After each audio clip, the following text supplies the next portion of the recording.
Hi all, it's Yara, and I just wanted to start by saying how fortunate I feel to be a very small part of the ever-expansive Girl Up network.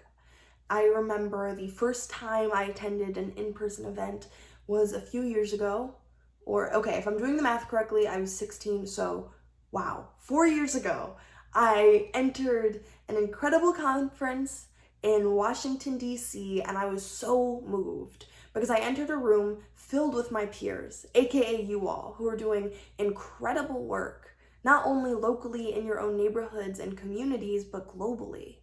And for lack of a better term, it really felt like coming home because I've always been raised to understand the importance of not only looking at the people around you and helping the people around you, but also placing ourselves as a part of a large global family in which we care just as deeply about the people that we may not even come into contact every day, because our livelihoods, our freedoms are inextricably intertwined. I know we're coming together in very different times, but I said all of that to say I still feel very lucky to be here and with you all, even if not in person, because building this community and maintaining this community is essential and important work.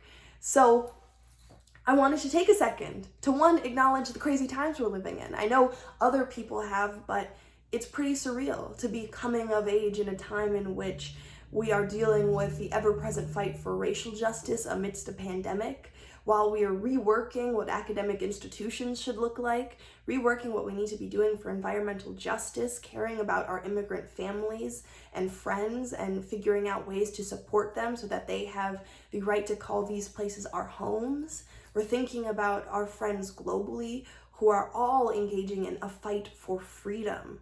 And it can all feel very overwhelming. If I'm being completely honest, I wake up extremely overwhelmed, figuring out, or trying to figure out at least, what's my role in this all? You know, I wake up and I'm like, what's the biggest thing I can do? What's the most impactful thing I can do? But I realize that by asking myself that question, oftentimes I end up not coming to an answer because that's not the right question.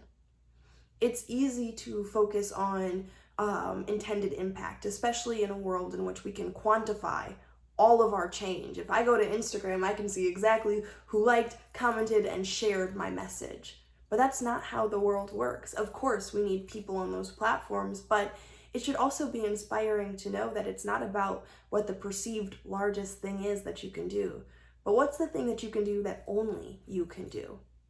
And that sounds just as vague, I know, but when I think of the words of Maya Angelou, because as a total history nerd, I find it helpful to turn to the past to understand our present and where we're going in our future, I think of an interview she gave in which an interviewer asked, what would you tell your daughter who's inheriting this world? This really crazy world. And given this is an interview that happened decades ago, but it still rings so true, I'm going to paraphrase very loosely. She said, I would tell her that you may encounter many defeats, but you must never be defeated.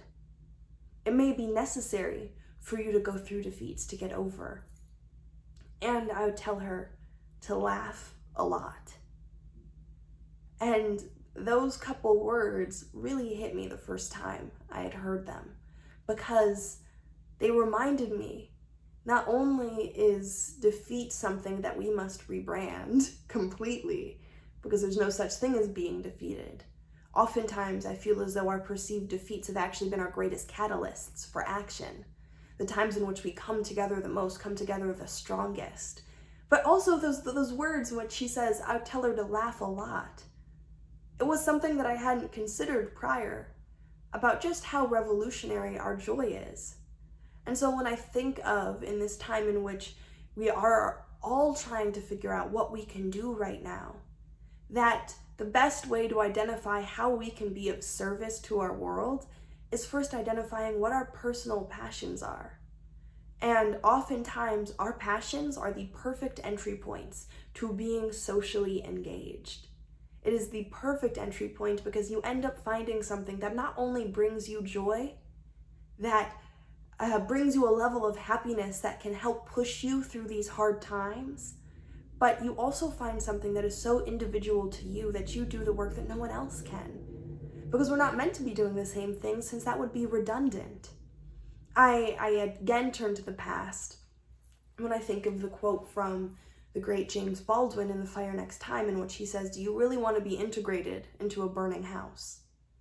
And those words can feel daunting. The idea to think of our world as a house that's burning can be a lot, but I actually turn to this as a source of inspiration because it goes exactly to what Maya Angelou has said, that it may be necessary to encounter many defeats and that it's important to laugh a lot, because once we are in this place of finding our intersections of passion and social responsibility, we are then tasked with rebuilding a new house.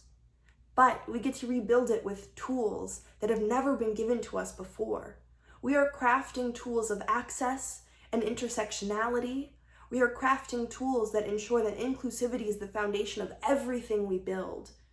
We are crafting tools that have never been given to generations prior, but they have worked on for so long. So we are not only inheriting the tools of past generations, but we are working on them and evolving them to make sense for our ever-changing world.